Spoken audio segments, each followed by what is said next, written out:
maioria de 6 votos a 1, o Tribunal Superior Eleitoral decidiu que os votos em eleições proporcionais pertencem aos partidos e coligações e não aos candidatos eleitos. Na prática, a medida acaba com o chamado troca-troca de partidos, estabelece a fidelidade partidária entre deputados federais, estaduais e vereadores. A decisão foi motivada por uma consulta feita pelo PFL sobre o direito dos partidos e coligações preservarem a vaga quando houver pedido de cancelamento de filiação ou de transferência do candidato eleito. Mas muitas são as dúvidas. A medida tem efeito retroativo? Como ficam os políticos que foram eleitos por partidos extintos? Vamos saber no programa de hoje. Nossos convidados são o advogado eleitoral Eric Pereira, o cientista político Cláudio Emerenciano e o vereador de Natal Aquino Neto. O Você Debate está começando agora e volta depois do intervalo.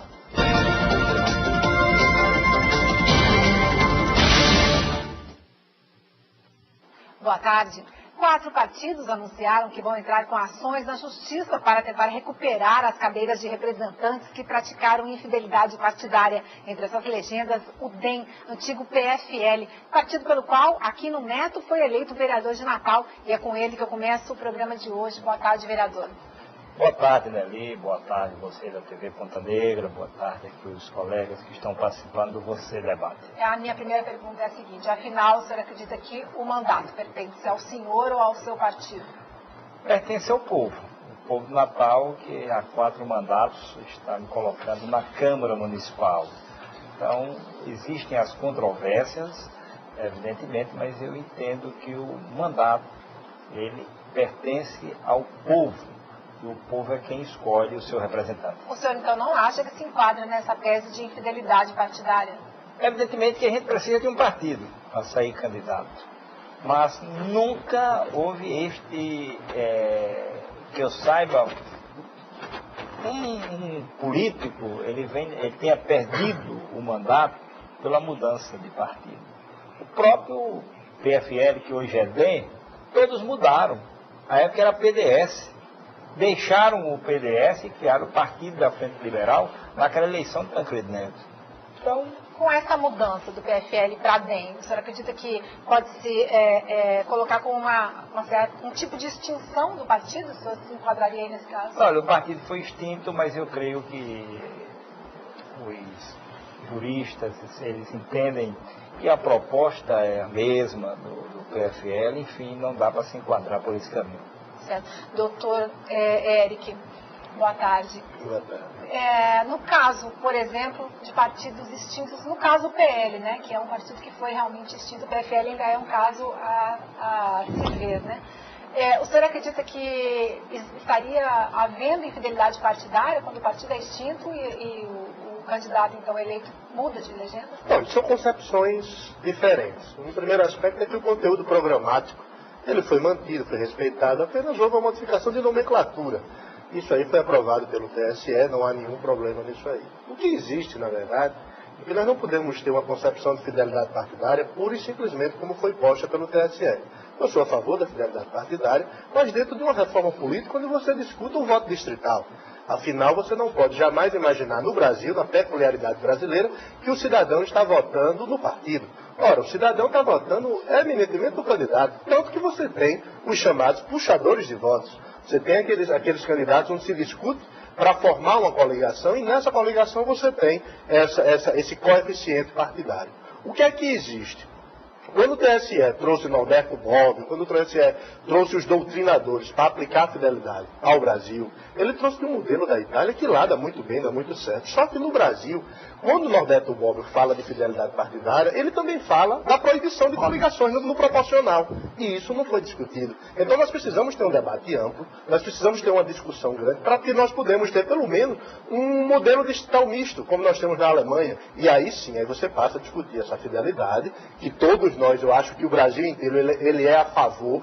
O Brasil ele precisa passar desses partidos de aluguel, dessa multiplicidade de partidos, para uma pluralidade partidária, aí sim um partido forte, mas um partido forte que não seja pego, todos sejam pegos de surpresa, onde você tem aquele candidato que puxa voto, onde você tem a representação, a peculiaridade brasileira nascendo não no modelo italiano, não no modelo francês, mas sim no modelo brasileiro em que você aplique e você satisfaz essa soberania popular. A resposta do vereador foi fantástica. Ora, pertence ao povo. É evidentemente que pertence ao povo. E é por isso que nós precisamos ter uma discussão de fidelidade partidária juntamente com a reforma política ampla, de forma estruturante. Não pontual, não dessa forma casuística, mas de uma forma pontual, de uma forma estruturante, onde você discuta vários aspectos. Certo. Doutor Cláudio, o senhor concorda com o doutor Eric no sentido de que o problema da fidelidade partidária no Brasil está no modelo eleitoral praticado? Concordo plenamente. Agora acrescentaria. Toda essa discussão nos remete para a gravidade e a urgência de uma reforma política no Brasil. Os partidos políticos que aí estão, eles perderam sua consistência. Nós temos puxadores de voto. Vou dar um exemplo bem objetivo. Hoje o presidente da República que foi reeleito é bem maior do que o seu partido. Quer dizer, os eleitores brasileiros votaram em Lula, mas não votaram no PT. Esse é o exemplo. Não há democracia que se sustente, se preserve, sem partidos fortes. O doutor Eric também tem razão. Há um outro aspecto. Eu ainda há pouco comentava com ele, com aqui no Neto, um dado para mim sociológico, antropológico, cultural, preocupante. O Brasil está vivendo um processo de idiotização. Como assim, doutor? Vou explicar. Nós sabemos que a lei só pode retroagir para beneficiar, jamais para prejudicar. E quem mais sabe disso são os eminentes magistrados que compõem o TSE e que integram o Supremo Tribunal Federal. Entretanto, eles próprios, de algum tempo a esta parte, vêm prolatando decisões decisões que ferem um princípio universal de direito. Um princípio universal de direito. Ou seja, exemplo, vamos falar em outros casos. A verticalização. A verticalização também emergiu, sem que houvesse expressamente algo na lei, mas emergiu de um entendimento do TSE corroborado depois pelo Supremo Tribunal Federal. Esdrúxulamente. O que eu quero dizer... Não foi uma interpretação da lei. Não, porque, veja bem, o poder de interpretar a lei, em primeiro lugar, só quem pode interpretar a Constituição neste país é o Supremo Tribunal Federal. Mas é uma competência original, dada pela Constituição Federal. É o Supremo Tribunal Federal.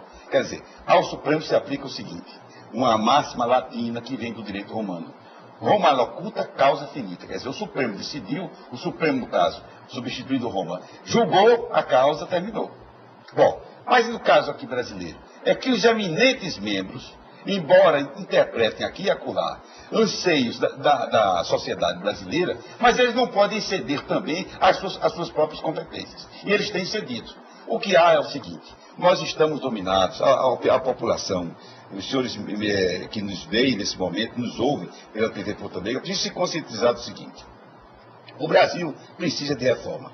Entretanto, aquelas pessoas que nós elegemos, nós, o povo brasileiro, elegemos, de uma maneira geral, me desculpe aqui o senhor vereador presente, essas pessoas resistem à reforma política, porque sabem que se o voto distrital for implantado, se for estabelecida, não com efeito retroativo, mas se for estabelecida a fidelidade partidária, eu tenho certeza que 2/3 dos membros do Congresso Nacional, das Assembleias Legislativas e das Câmaras Municipais não se reelegerão. Mas a fidelidade partidária, ela já não está na lei? Não, não está. Que o TSE disse que ela já está. O TSE abusou, porque o TSE interpretou, e aqui eu não sou um jurista, o jurista é doutor Hélio Pereira, por sinal, um excelente, notável, vejam bem, um excelente advogado, dos maiores do Brasil em direito eleitoral. Então é ele que vai se definir a questão. Mas no meu modesto entendimento, embora eu fui professor, sou professor de ciência política, não fui professor de direito, embora tenha lecionado circunstancialmente direito constitucional. Mas, veja bem, até onde vai a prerrogativa, o alcance, a possibilidade do TSE ou até mesmo do Supremo de dizer que a lei pretendeu estabelecer a fidelidade partidária. Vejam bem, a Constituição que está aí é de 88. Então nós estamos com a Constituição em vigor desde nada mais, nada menos, vamos em outubro, do dia 4 de outubro, 5 de outubro, fazer 19 anos da mesma Constituição. Como é que só agora veio o TSE dizer que essa Constituição já previa a fidelidade partidária? Pelo amor de Deus. Foi o mesmo caso do TSE, que só veio a falar em verticalização na eleição, se não me engano, do Eric, de 1992, não foi isso? Não, 98, né? 98. 98, quer dizer, percorridos 10 anos da vigência da mesma Constituição. Então, se de um lado nós podemos e devemos criticar os membros do Congresso Nacional, os deputados, os senadores, que resistem, que fazem de conta que querem realmente a reforma, mas resistem, porque sabem que vão ser atropelados pelos novos dinamismos sociais, também nós não podemos deixar de criticar os senhores magistrados, os senhores membros das cortes superiores deste país, que lamentavelmente irradiam um péssimo exemplo, ou seja, como se eles tivessem esse direito até de legislar. O judiciário tem o direito de interpretar a lei, jamais de legislar. E no caso aí da fidelidade partidária e da verticalização, não é interpretação, é legislação. Agora, doutor Eric, para que haja qualquer iniciativa desse tipo, vai ser preciso que os partidos requeiram, né? Pelo que o Supremo tem dito, pelo menos que saiba. Há um detalhe que precisa ser posto, é que o TSE, ele respondeu uma pergunta da qual ele não irá examinar o caso concreto, porque a competência não é mais da Justiça Eleitoral. A pergunta foi feita... A pergunta foi formulada, não formulada da maneira mais correta possível. Mas foi formulada ao TSE, o Tribunal Superior Eleitoral, o órgão que ele pode responder isso aí sem nenhum problema. Mas o grau de competência para definir a perda do mandato não é mais da Justiça Eleitoral. Porque a Justiça Eleitoral ela fiscaliza o processo eleitoral. O mandato eletivo passa a ser da Justiça Comum. Mas mesmo assim o TSE responde, e dentro dessa resposta do TSE nós precisamos definir, nós precisamos fazer um corte epistemológico nisso aí. O primeiro aspecto que nós precisamos levantar para que o cidadão entenda é que o TSE disse que fidelidade partidária, ele interpretou, ele declarou a existência de um instituto. Ele, nessa interpretação, ele diz a fidelidade partidária, ela existe.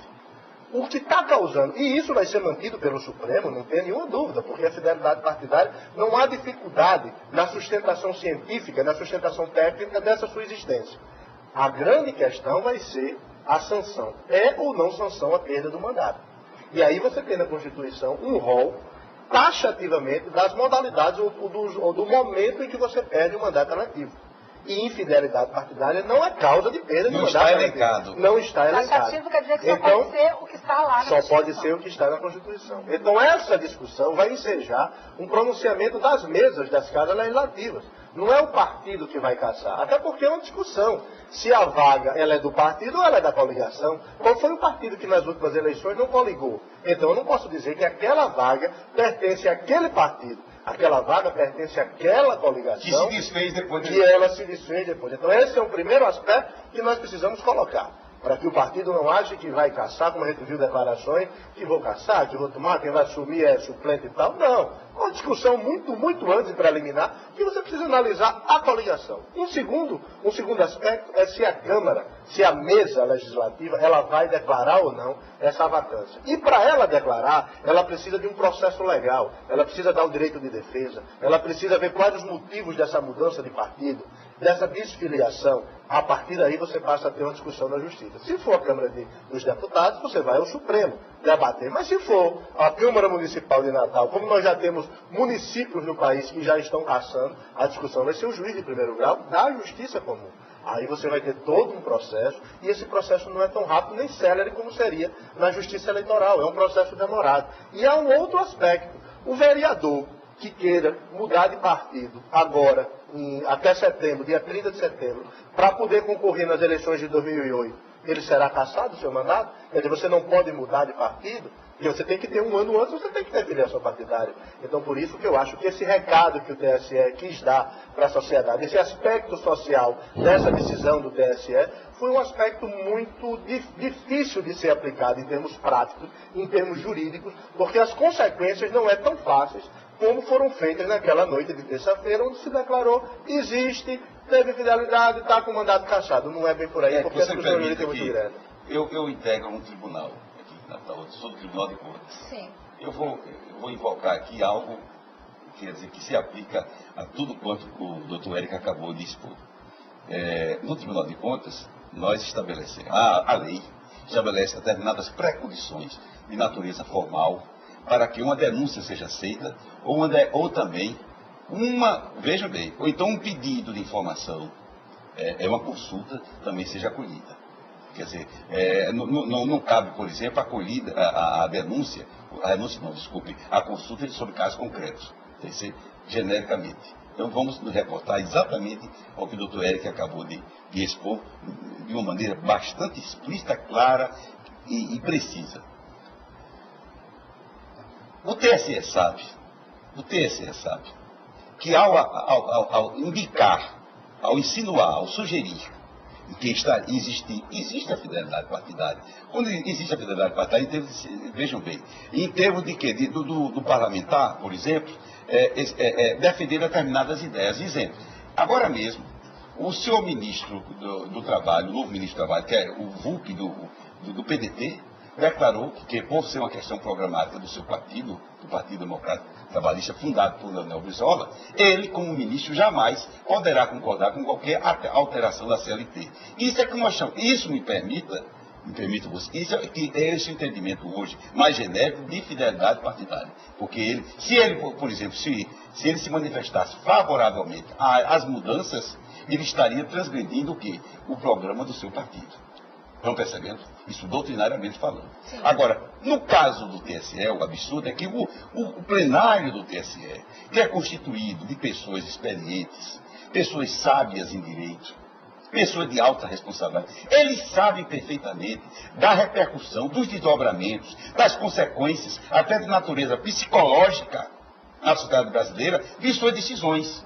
Então, não está havendo por parte do TSE, e eu repito, também de membros do Supremo Tribunal Federal, cautela em fazer ou não deixar de fazer. Exemplo, eu pergunto aqui a todos os senhores telespectadores. O Brasil foi convulsionado há 1 ano e meio atrás, lembre-se bem, pelo chamado escândalo do mensalão. Constituíram-se 2 CPIs ou 3 CPIs, se não me engano. Vejam bem, o país passou 1 ano e meio discutindo essas questões. O Procurador-Geral da República formulou a mais grave, a mais extensa, a mais incrível, inadmissível denúncia de que se tem notícia na história, não só republicana, mas na história do Brasil. Esta denúncia está nas mãos de um ministro do Supremo Tribunal Federal, e esse cidadão até hoje não disse, não emitiu, não adotou nenhuma providência para que esse processo ande no âmbito do Supremo Tribunal Federal. Então, nós estamos vivendo uma crise, eu quero repetir, uma crise gravíssima, porque o Brasil está no processo de idiotização. Nós estamos perdendo o senso, como país, como sociedade, como povo, como dirigentes, o senso de responsabilidade. Nós temos responsabilidade não somente com a nossa geração, com hoje, mas com as gerações que vêm, com as gerações dos nossos filhos, dos nossos netos. Qual é o país que nós vamos legar para eles? E esses homens, infelizmente, me parece, não estão compenetrados a esse respeito. Eu quero concluir essa intervenção para lembrar uma coisa. Juscelino Kubitschek, que foi o grande, quer dizer, o homem que alavancou este país e que morreu, como os senhores sabem, proscrito, quer dizer, por decorrência à ação do arbítrio da ditadura militar, injustamente perseguido. Esse homem disse o seguinte, que a única coisa que ele lamentava ainda em Brasília era de que ele tinha a sensação de que a ideia de Brasília foi para que em Brasília convergissem todos os segmentos da nacionalidade brasileira, e todos aceitos.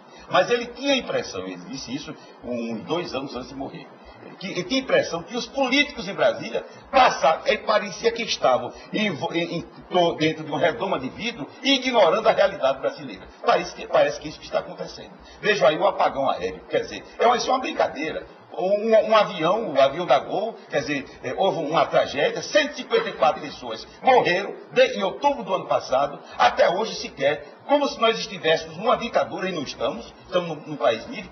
O povo brasileiro não teve acesso ainda às informações que são gravíssimas, às conclusões do Ministério da Aeronáutica sobre a tragédia. Aí estão os controladores de voo praticamente manipulando a sociedade brasileira. É justo? Isso é um país? Isso é uma sociedade organizada? Lógico que não é.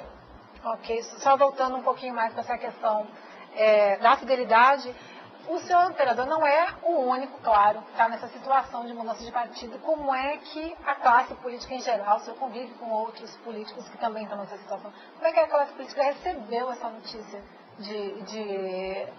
da fidelidade partidária começasse a existir? Olha, eu tiro por mim. Evidentemente que fica um pouco apreensivo, mas nada de perder noite de sono. Até porque o próximo ano tem a eleição e eu espero que o nosso comportamento na Câmara Municipal, o nosso trabalho, o nosso trabalho façam com que o povo de Natal continue acreditando no vereador Aquino Neto para que eu continue trabalhando na Câmara Municipal em prol da nossa cidade. Eu vejo por esse ângulo, eu vejo por esse aspecto. Natal, no meu caso, me conhece, sabe do nosso trabalho, sabe como eu entrei na política, como eu ingressei na política. Foi ao lado do senador Carlos Alberto. Com a morte do senador Carlos Alberto, eu fui para o PFL, por acreditar, por respeitar a pessoa do senador Zé Agripino, que é o grande líder político do PFL no Brasil e no nosso estado. Fui para a oposição. Não fui para o governo, fui para a oposição. O PFL é a oposição. Então, naquela oportunidade, o PFL, que era oposição, passou a fazer parte do governo da professora Vilma de Faria. Fazer parte do governo. Veio a eleição. O nosso candidato foi o deputado federal Ney Lopes, pessoa de uma índole e uma competência que o Brasil conhece e o estado do Rio Grande do Norte. Ele, lamentavelmente, não foi para o segundo turno. Veio o segundo turno. E Carla me faz um apelo. Aquino, eu quero que você possa nos ajudar nesta eleição. Possa nos ajudar nesta eleição. Se o papai fosse vivo, você estaria comigo. Então, prontamente, eu aceitei o convite de Micarla. Fui fazer política ao lado de Micarla, porque eu estava vendo a pessoa do pai dela, que sempre esteve ao meu lado e eu sempre estive ao lado dele. Então, a partir daí, cheguei para o senador Zé Agripino, para a direção do partido, e disse: olha, eu não vai dar mais para ficar no partido. Gostaria até de ficar, mas não vai dar porque a partir de agora eu pretendo fazer política ao lado de Micarla. E foi o que aconteceu. Então, esta é a nossa trajetória política que o Rio Grande do Norte conhece, que Natal conhece. A gratidão. Continuo respeitando o senador Zé Agripino. Eu entendo que ele merece todo o nosso apreço. Essa questão aí, está arrependido? Não estou arrependido pelo meu tempo de PFL. Vai pedir perdão? Pedir perdão para o eleitor Zé Agripino? Não vou pedir perdão para o eleitor Zé Agripino. Espero que o Supremo continue com a posição entendendo que o mandato do povo, eleito candidato, aquele representante passa a ter o mandato político.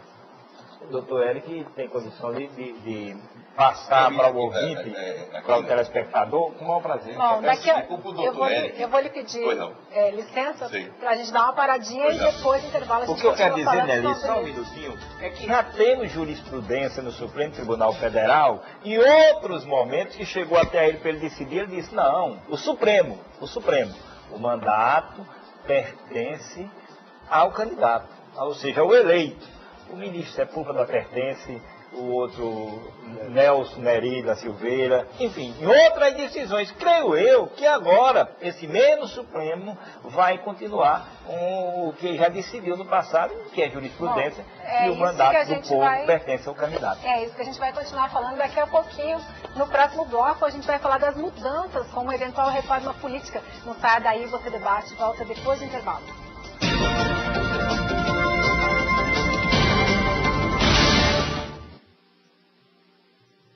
Estamos de volta com Você Debate hoje falando de política. Nesse bloco eu começo com o professor Cláudio Lenciano, que tem uma árdua tarefa de explicar para a gente por que a reforma política não sai do papel, professor.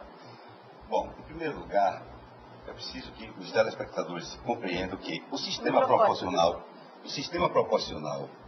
que é praticado no Brasil, vejam bem, esse sistema proporcional puro, amplo e restrito somente existe aqui no Brasil e na Finlândia.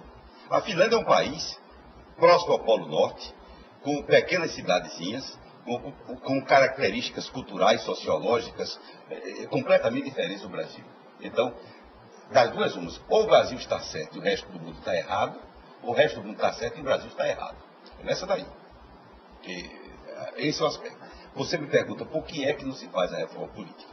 Porque essa reforma política é reclamada pelo bom senso, pelo patriotismo, pelos anseios de que o Brasil se aperfeiçoe. O Brasil pode avançar no campo social, no campo econômico, mas nada não avançará se não avançar no campo político e institucional. Nós queremos uma democracia? Queremos, mas uma democracia verdadeira. Não uma democracia que seja uma farsa, que seja contaminada, inclusive, com a influência do poder econômico. Agora, essa questão cultural do brasileiro votar cada vez mais nas pessoas e não nos partidos é cada vez mais forte, né? Mais forte na medida em que não se fez a reforma política. No momento em que se fizesse a reforma política e se instituir, por exemplo, o voto distrital puro ou misto, como muito bem disse o doutor Hélio Pereira aqui, né, nós vamos criar uma cultura nova. É aquele caso, por exemplo, de uma mãe que está educando o seu filhinho recém-nascido. Ele começa a andar. Né? Ele começa a andar. Então ela começa primeiro, ela segura a mão do filho nos primeiros meses, ou nos primeiros dias. Depois a criança adquire autonomia, não sente mais temor, medo e passa a andar por si mesma. É o caso de uma cultura política. Nós precisamos praticar, nós nunca praticamos. Então, precisamos instituir o voto distrital. Com o voto distrital, por quê? Para vamos fortalecer os partidos, as lideranças locais. Em segundo lugar, nós precisamos realmente, aí sim dizer na Constituição que o mandato pertence ao partido. Aí sim. Vamos ser sinceros, nós temos que acabar com a reeleição, que é uma fonte inesgotável de quê? De corrupção. Isso eu estou dizendo, não estou apontando para esse, aquele ou aquele outro reeleito, não. O sistema de reeleição no Brasil, que não existia, foi instituído a partir do governo Fernando Henrique. Executivo, né? Do executivo, sim, a reeleição do executivo. Porque a do legislativo é diferente. Eu tenho que definir a eleição do executivo. E prefeitos, governadores e presidente da República. Então, vamos ser sinceros, vamos clarificar. Outra coisa. O Brasil é um país de dimensão continental, com 200 milhões de habitantes. Não se, veja bem, um mandato para o presidente de 4 anos é pequeno, como de 6 anos é excessivo. Então qual é o meio termo?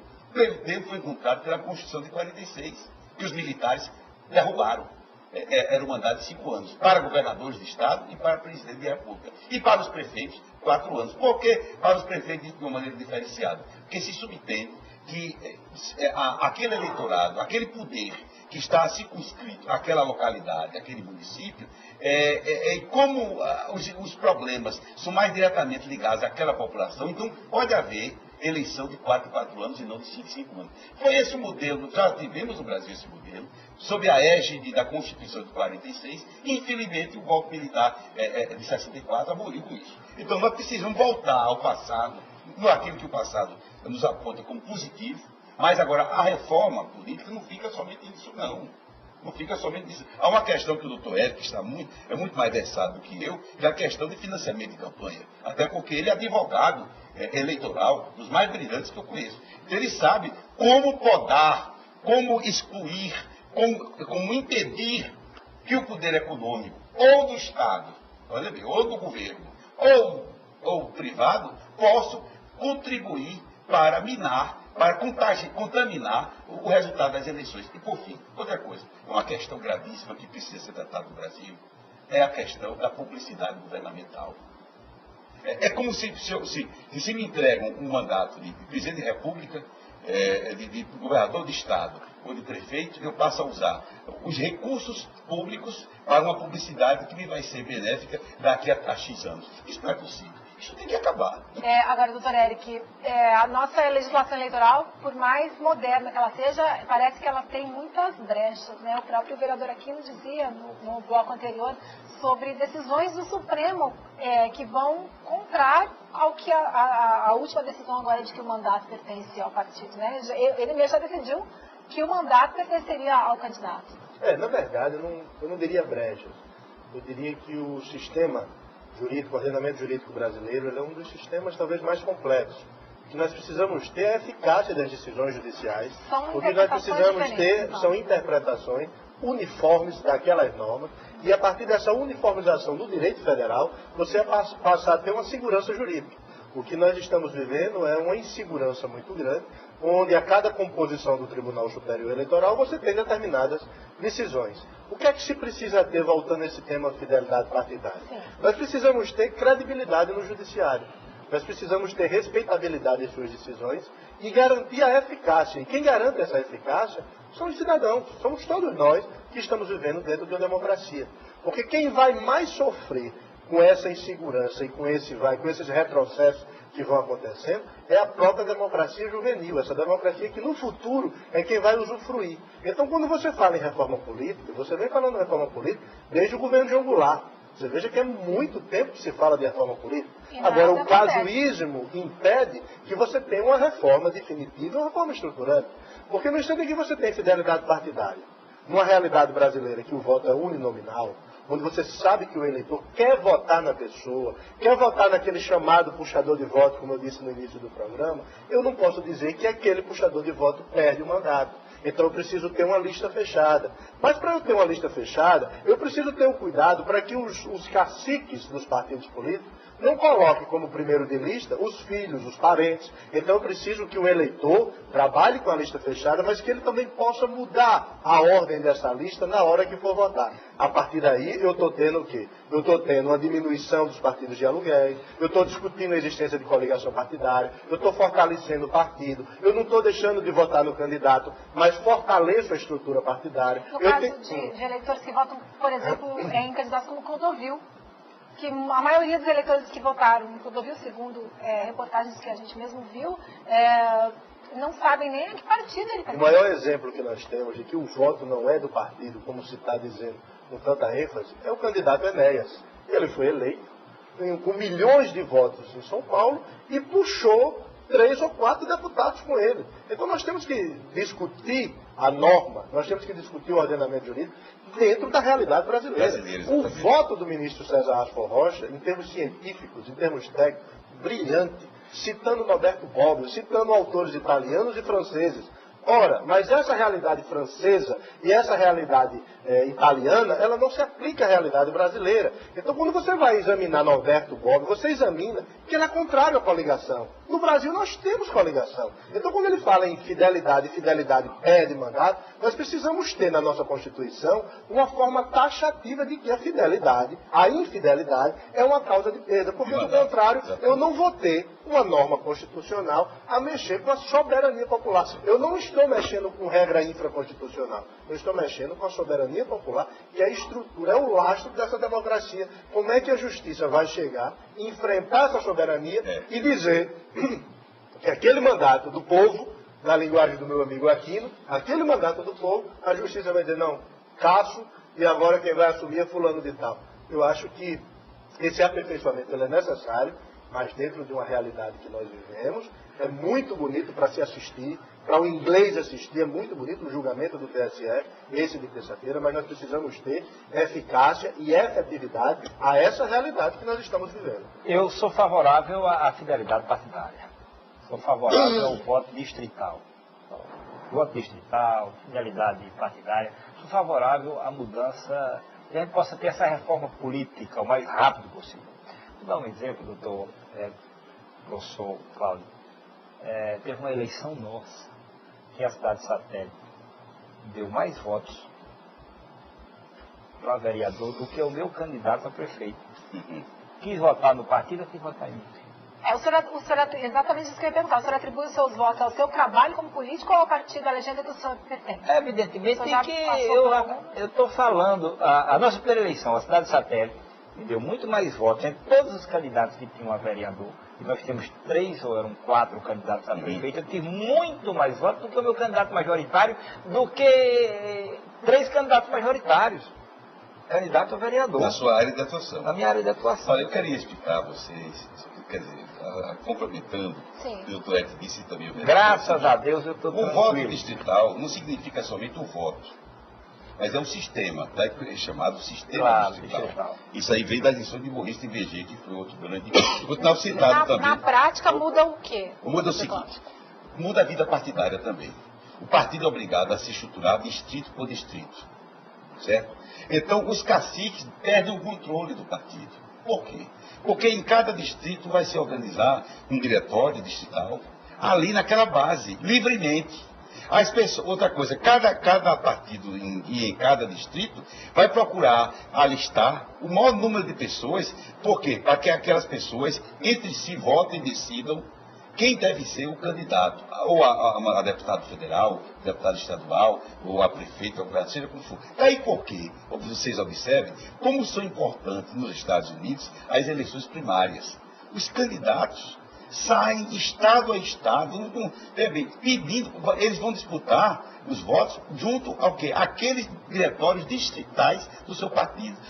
A campanha das primárias dos Estados Unidos começa com o estado de New Hampshire, lá em cima, perto do Canadá, e termina na Flórida, lá embaixo. Então vocês vejam bem, quer dizer, os candidatos são obrigados a passar quase um ano percorrendo o país e falando aos eleitores dos seus partidos, olhem, observe bem, distrito a distrito, não é estado a estado, não, distrito a distrito.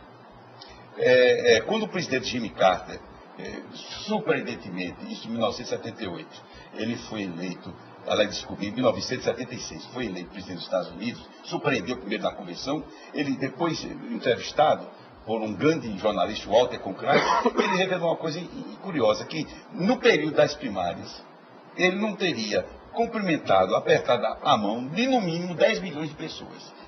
Isso em todo o país durante um ano, vocês imaginem. Quer dizer, ele foi obrigado, porque ele disputou as primárias. Então, não é apenas o voto distrital, é todo o sistema de vida partidária que se modifica. Os partidos se revitalizam, se dinamizam. Interessante também no aspecto financeiro, é que em cada distrito, como uma paróquia, vamos imaginar uma paróquia que não realiza as suas festas, do padroeiro. Então, o diretório distrital, ele busca a sua autonomia financeira, com inclusive a contribuição mensal dos seus filiados. Então, é uma mudança radical na vida partidária. Que é importante que ela aconteça. Aí o dado que eu quero chamar a atenção, defendo que haja o voto distrital, a fidelidade partidária. Agora, a questão da lista fechada, eu tenho a mesma preocupação do doutor Erickson. Agora, em relação a esse problema da lista, eu vou dar o exemplo de Portugal, que está mais próximo à cultura. Bom, lá existe realmente a lista. Agora, na verdade, a lista é organizada, aí é que está. Existem os diretórios distritais. Então, a lista é organizada por cada diretório distrital. Não é o senhor presidente do partido, ou então chamar diretório regional, se reunir e dizer é Cláudio, é Eric, é Aquino Neto. Não é assim, não. É que está, quer dizer, a formação da chapa ou da lista, ela é precedida de manifestações dos diversos diretórios que são autônomos e que compõem o partido naquela região. Eu acho que eu já falei demais no programa, aí, o doutor Eric, eu quero sempre ouvir o exemplo do professor, porque a gente aprende com o doutor Eric como professor. Vou dar exemplos aqui do Rio Grande do Norte, que não é diferente do Brasil. Você acha que o eleitor aqui no Rio Grande do Norte, ele vota no senador Garibaldi, no partido que ele tiver ou não? Claro que vota, que é um grande líder. No senador Zé Agripino, no lado que ele tiver, ele mudou do PFL, agora é DEM. Você acha que o povo não vai votar no senador Zé Agripino? Vai votar, que é um grande líder. E a professora Vilma de Faria, que já foi eleita pelo PDT, já foi eleita pelo PFL, agora está no PSB. Por vota nela, por acreditar no trabalho. Então, enquanto não houver na lei a questão da mudança de partido, vai perder mandato, eu acho que não se pode aplicar essa pena, que fica muito duro. Eu diria o seguinte, viu, Aquino?